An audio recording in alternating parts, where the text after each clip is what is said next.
les axiomes de droit, les préceptes de morale, les saints canons et les dogmes de la religion, de telle sorte qu'il n'y a plus aucun principe si saint, si authentique, si ancien et si certain qu'il puisse être, qu'il soit exempt de censure, de critique, d'interprétation, de modification, de délimitation et de questions de la part des hommes.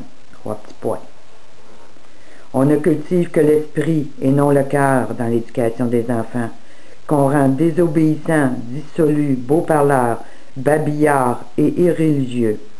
Les parents les aiment d'un amour désordonné, dissimulant leurs défauts et ne les corrigeant pas et ne faisant pas observer la discipline domestique.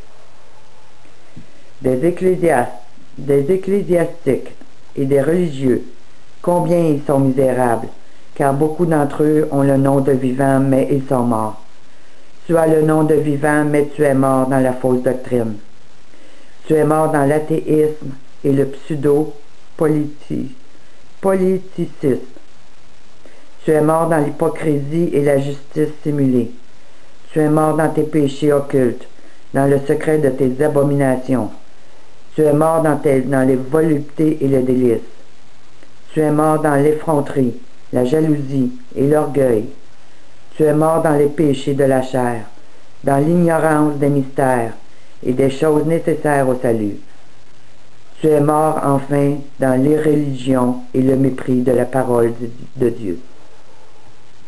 Dans la foi catholique, la plupart sont tièdes, ignorants, circonvenus, par les hérétiques qui s'applaudissent de leur félicité, s'en réjouissent et tournent en dérision les vrais fidèles, qu'ils soient d'ailleurs affligés, appauvris et désolés. En même temps, toute personne n'étudie plus les sciences sacrées. Nous ne voyons partout que les calamités les plus déplorables, tandis que tout est dévasté par la guerre, que les principautés sont bouleversées, que les monarques sont tués, que des sujets sont rejetés, et que tous les hommes conspirent à ériger des républiques. Ceci est le temps, ceci sera le temps.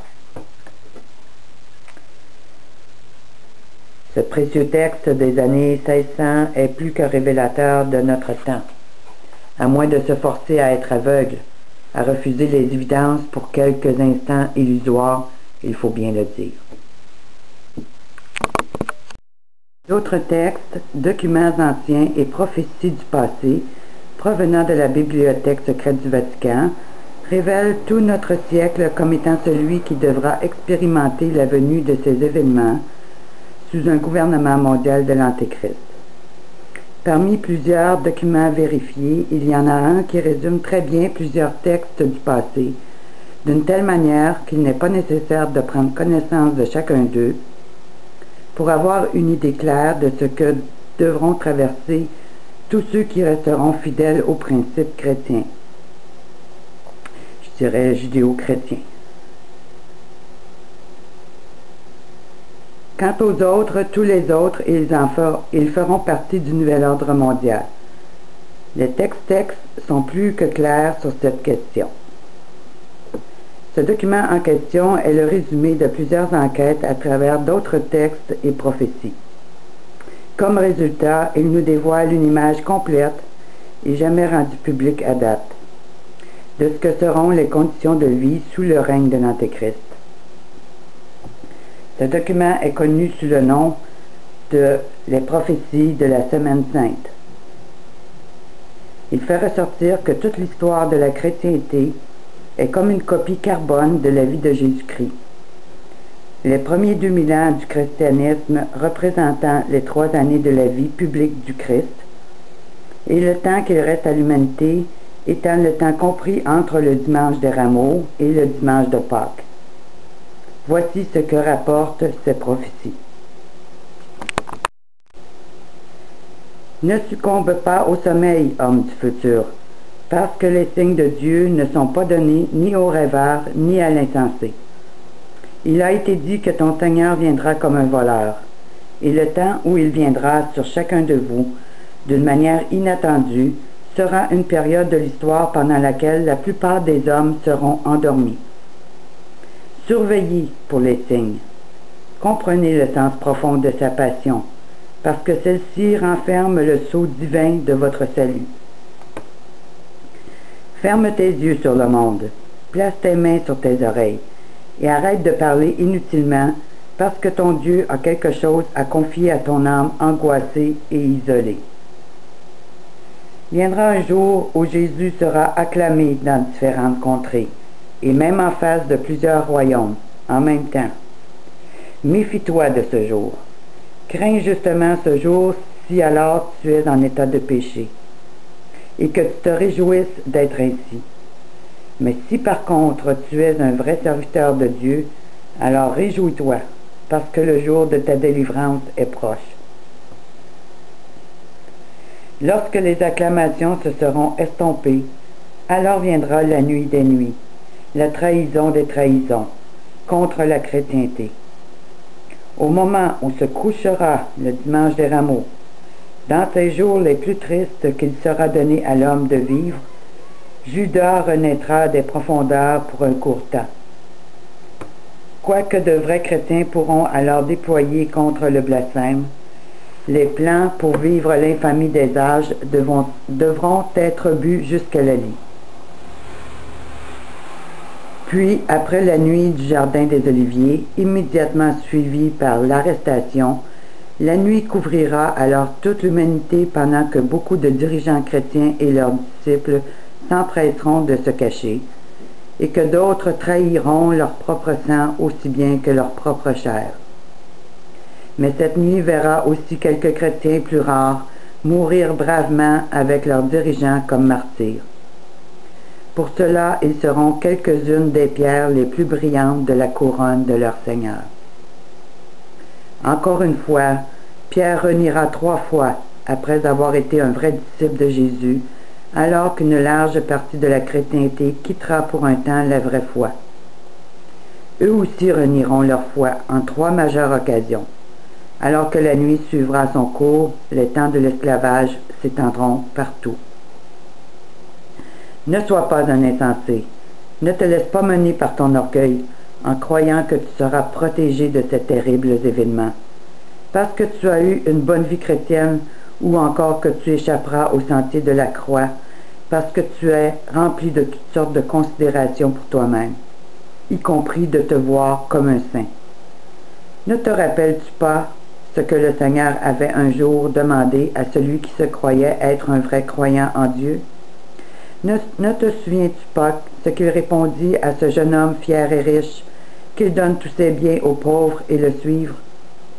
Et que dire des premiers siècles de l'Église, lorsque les vrais chrétiens mouraient de toutes les manières pour leur foi?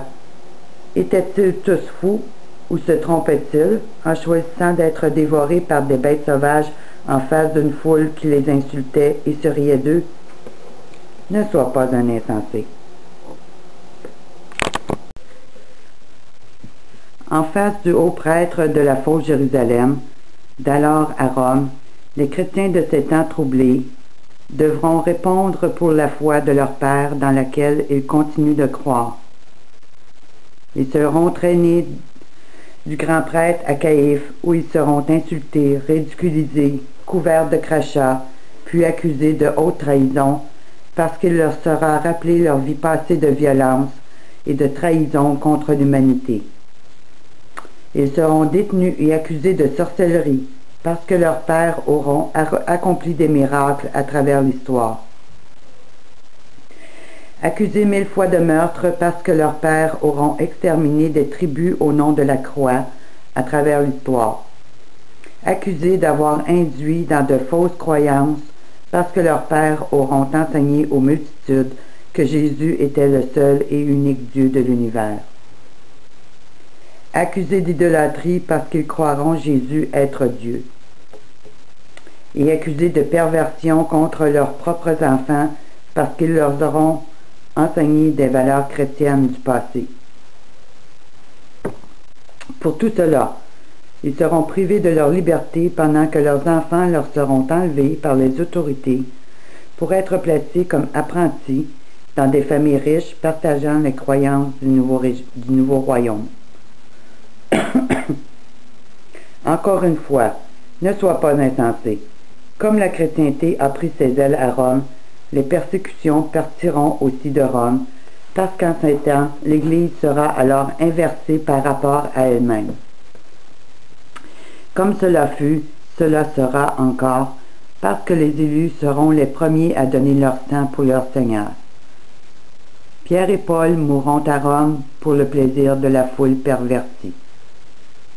Les représentants religieux des ténèbres seront tellement exaspérés par l'humilité et la foi inébranlable des disciples de Pierre et Paul qu'ils en perdront tous leurs moyens. Ils les remettront donc au Ponce Pilate de leur royaume religieux. Ce sera dans son palais que ces premières vraies brebis seront jugées pour des crimes qu'elles n'ont jamais commis. Pour affaiblir leur foi et leur courage, de même que pour plaire aux prêtres du temple de ces temps, cet ambassadeur de l'empereur les soumettra à tout genre de tortures, tout aussi insidieuses les unes que les autres, car elles auront été créées afin de briser la volonté. Là, ils seront flagellés et humiliés de toutes les manières concevables. Finalement, ils seront couronnés de la couronne d'épines des temps, alors qu'ils auront à souffrir dans leur esprit l'agonie de voir les multitudes rejeter Jésus comme étant leur seule voie possible du salut.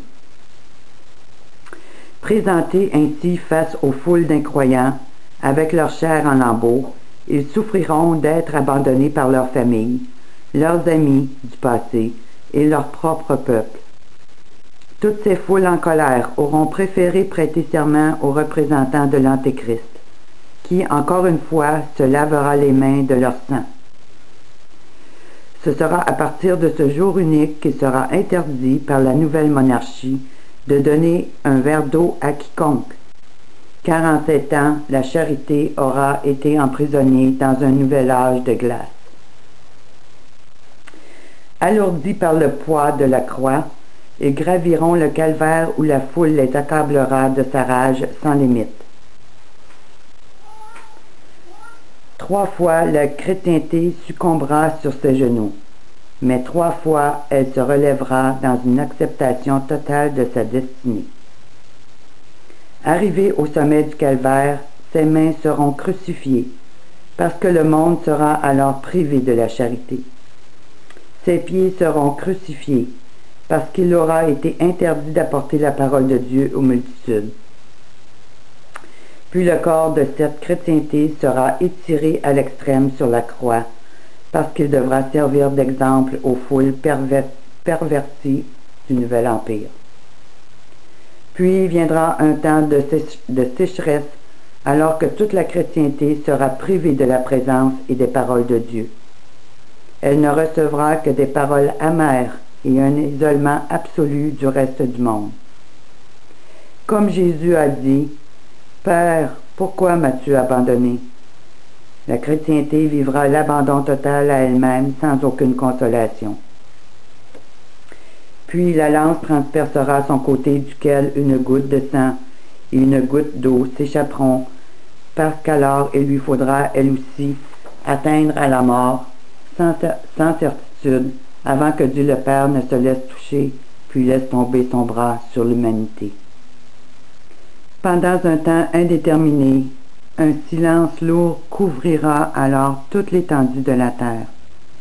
Du vendredi saint à la dernière heure du samedi saint, juste avant le dimanche de Pâques, l'humanité sera recouverte d'épais ténèbres pendant 3 jours et 3 nuits, alors que Dieu punira lui-même les hommes.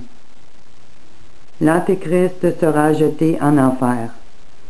Et alors que partout sur la terre, toute construction humaine portant un brin d'orgueil sera anéantie. Les souffrances des hommes seront à la mesure de leurs maux intérieurs.